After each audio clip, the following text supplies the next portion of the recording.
Olá, meu nome é Manuel Jorge Silva Neto, sou subprocurador-geral do Trabalho, professor de Direito Constitucional na graduação da Universidade de Brasília, mestre e doutor em Direito Constitucional. Estamos agora no terceiro bloco do nosso curso Tópicos de Teoria dos Direitos Fundamentais. O primeiro bloco tratou de aspectos introdutórios sobre a teoria dos direitos fundamentais. O segundo bloco tratou da teoria dos limites imanentes dos direitos fundamentais. E esse bloco tratará do tema relativo à eficácia externa ou horizontal dos direitos fundamentais e também da materialidade dos direitos fundamentais. Vamos então iniciar a investigação sobre esses importantes temas. No que se refere à eficácia externa ou horizontal dos direitos fundamentais, é necessário esclarecer que, historicamente, a relação existente entre os direitos fundamentais sempre colheu o indivíduo e o Estado. E por isso, essa relação se operava num plano vertical, já que se admitia uma supremacia especial do Estado em face do indivíduo. Ocorre que, a partir de um determinado momento, principalmente quando se conviveu com a transformação do modelo capitalista de produção, e essa transformação, por sua vez, está relacionada à transformação do capitalismo atomista para o capitalismo de grupo. O capitalismo atomista foi o capitalismo que encontrou-se, que pôde ser encontrado no seu momento mais remoto, onde as empresas estavam espalhadas, difusas e cada uma atuando desgarrada no âmbito do sistema econômico. A partir de um determinado momento, as empresas começaram a observar uma necessidade atávica de agregação, de agrupamento, agrupar-se para sobreviver ou agrupar-se para crescer. Esse fenômeno da transformação do modelo capitalista não produziu reflexos apenas no sistema econômico. Produziu, sim, reflexos no âmbito do direito e de modo específico do direito constitucional e de modo mais específico ainda no âmbito do direito, dos direitos fundamentais, da aplicação dos direitos fundamentais. E por que isso aconteceu? Qual a relação que pode existir entre a transformação do modelo capitalista e a eficácia externa ou horizontal dos direitos fundamentais? A explicação é muito simples. Se, com a transformação do capitalismo, passamos a conviver com o agrupamento de empresas, com os grupos econômicos, é claro que esses grupos econômicos muito mais fortes, com muito mais poder, que passaram a ostentar em virtude desse mencionado agrupamento, os grupos econômicos privados passaram até mesmo a rivalizar com o Estado. E fazendo com que não apenas mais se observasse a relação tradicional de ofensa, o fenômeno tradicional de ofensa, de transgressões aos direitos fundamentais, pela sociedade política estatal. O fenômeno da transgressão aos direitos fundamentais passou a ser observado também, e atualmente, sobretudo, no âmbito da relação dos indivíduos com indivíduos. Ou, para ser mais preciso, no âmbito da relação de indivíduos com empresas. E a eficácia externa ou horizontal dos direitos fundamentais, portanto, tem como significado a aplicabilidade dos direitos fundamentais às relações privadas e tem por fundamento a desigualdade que subsiste nessa relação existente entre os indivíduos e os grandes grupos econômicos, entre os indivíduos e as grandes empresas, desde que, para o fim de equilibrar essa relação, se torna necessário, justo, que os direitos fundamentais sejam aplicados a essas relações havidas entre particulares. E temos como exemplo maior e mais habitual da aplicação dos direitos fundamentais às relações privadas, às relações de trabalho, onde há fortíssima desigualdade entre o empregador e o empregado, e as relações de consumo, onde também há fortíssima desigualdade entre o prestador do serviço ou produtor do bem e aquele que é destinatário do serviço ou adquire o bem, que é o consumidor. Então, meus amigos, eu gostaria de destacar a eficácia externa horizontal, que para ser compreendida é necessário saber o seu significado, ter em mente o seu fundamento, mas não se esquecer que ela está umbilicalmente presa à transformação dos modelos ou do modelo capitalista, que de capitalista, um modelo de capitalismo atomista, passou a ser um capitalismo de grupo. Qual é a posição? Qual é o pronunciamento da jurisprudência brasileira a respeito da eficácia externa ou horizontal dos direitos fundamentais? É o que vamos ver agora na leitura de uma decisão do Supremo Tribunal Federal que se encontra inserida no livro-texto de minha autoria, Curso de Direito Constitucional. Meus amigos, o Supremo Tribunal Federal possui uma importantíssima decisão que, embora não faça explicitamente, consolida a eficácia externa ou horizontal dos direitos fundamentais no plano das relações de consumo. Aspas.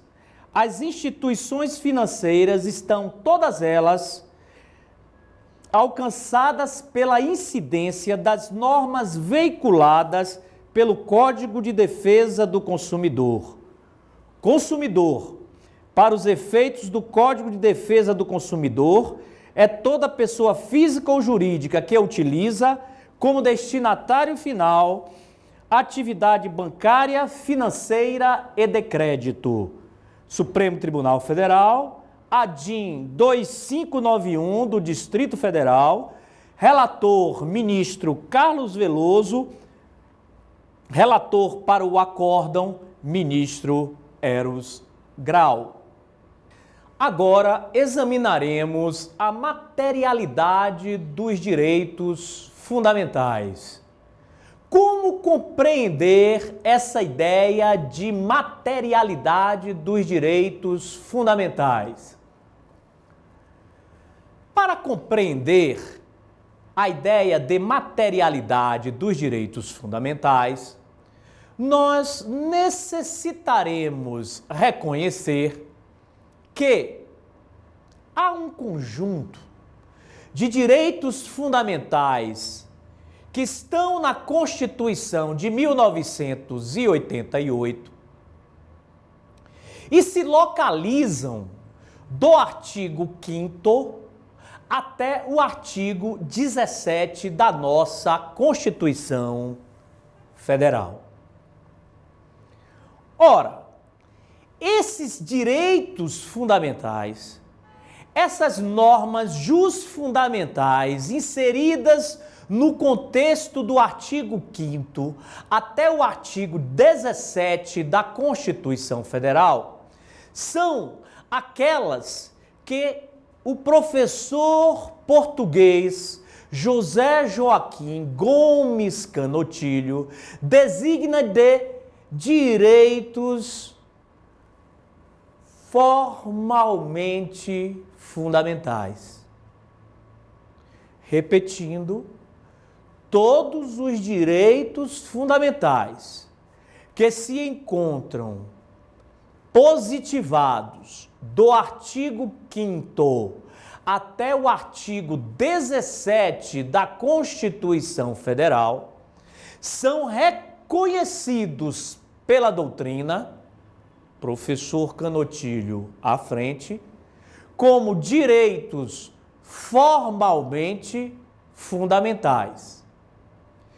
Mas há outros direitos que, embora não estejam do artigo 5º até o 17, poderão também ser reconhecidos como direitos fundamentais. Quais direitos são esses? É isso o que nós veremos agora.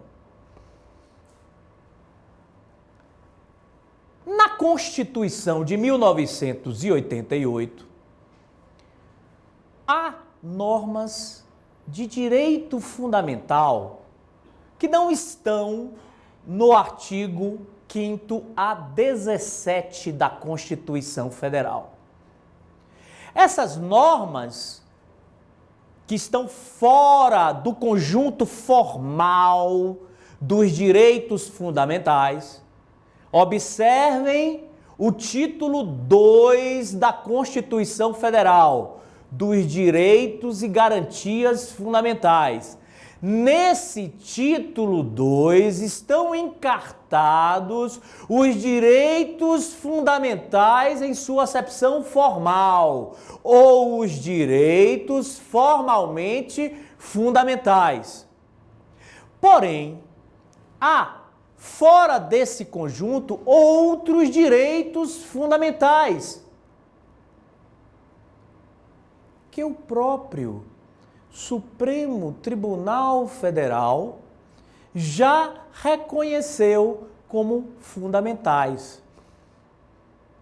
Na ação direta de inconstitucionalidade, número 939-7, o Supremo Tribunal Federal concluiu que os princípios constitucionais tributários são direitos individuais do contribuinte. Ora, qual é a conclusão lógica a que se alcança após observar essa decisão importantíssima da nossa Suprema Corte? A decisão a que se alcança é que o Supremo Tribunal Federal passou a reconhecer que há direitos fundamentais fora do artigo 5º a 17 da Constituição Federal. Logo, todas as vezes que se operar o reconhecimento de direitos fundamentais fora do título 2 da Constituição Federal, estaremos diante dos denominados direitos materialmente fundamentais. E por que direitos materialmente fundamentais? Qual a razão para se escolher essa terminologia? Simplesmente porque o reconhecimento dos direitos fundamentais não se dá dando-se, operando-se e conferindo-se prevalência à forma constitucional. Não. No caso dos direitos materialmente fundamentais, a importância é conferida ao conteúdo do enunciado normativo que está na Constituição. Se o conteúdo do enunciado normativo é de natureza fundamental, esse dispositivo passa a ter fundamentalidade material, que a doutrina, por sua vez, classifica a fundamentalidade material em duas espécies: a fundamentalidade material interna e a fundamentalidade material externa. O que é a fundamentalidade material interna? Estaria ela restrita àquelas normas constitucionais que não estão previstas no título 2 da Constituição Federal? Evidentemente que não. A fundamentalidade material interna, a par dessas disposições constitucionais que não se localizam no título 2 da Constituição, pode ser reconhecida até mesmo em sede de legislação infraconstitucional. É isso mesmo, meus amigos, o que eu estou dizendo. É possível reconhecer a existência de direitos fundamentais que não estão nem dentro da Constituição, mas estão no sistema normativo brasileiro, em sede de legislação infraconstitucional. Quando essa legislação infraconstitucional, quando essa lei ordinária, quando essa lei complementar, ela vem nada mais, nada menos do que a integrar comandos constitucionais fundamentais. Exemplo: se o artigo 7º da Constituição Federal, o artigo 7º caput da Constituição Federal, enuncia que são direitos dos trabalhadores urbanos e rurais, além de outros que visem a melhoria de sua condição social. Esse é o enunciado literalmente previsto no artigo 7º caput. Toda norma existente no sistema normativo brasileiro que venha ao encontro dessa regulação constitucional, que venha fazer com que os trabalhadores brasileiros tenham as suas condições materiais de existência elevadas, é uma norma jusfundamental em sua acepção material, pouco importando onde ela esteja. Ela pode estar na Constituição, mas ela pode estar também em legislação subconstitucional, porque ela é uma norma integradora. Ela é uma norma integrativa do comando jusfundamental do comando previsto na Constituição Federal. E a fundamentalidade material externa? O que é a fundamentalidade material externa? Por fundamentalidade material externa, se entende o reconhecimento de direitos fundamentais que são originariamente previstos em tratados e convenções internacionais. No bloco 1 do nosso curso, Tópicos de Teoria sobre Direitos Fundamentais, foi aqui referida a dicotomia entre direitos fundamentais e direitos humanos. Mas o sistema normativo brasileiro contempla a possibilidade de direitos humanos se converterem em direitos fundamentais. O parágrafo 2º da Constituição Federal, o parágrafo 2º do artigo 5º da Constituição Federal, determina a aplicação de direitos fundamentais, não apenas os que existem na Constituição, mas aqueles que decorram dos regimes e dos princípios por ela adotados. Logo, o parágrafo 2º do artigo 5º da Constituição Federal é uma norma que possibilita a apreensão da normativa internacional sobre direitos humanos para a inserção no sistema normativo brasileiro.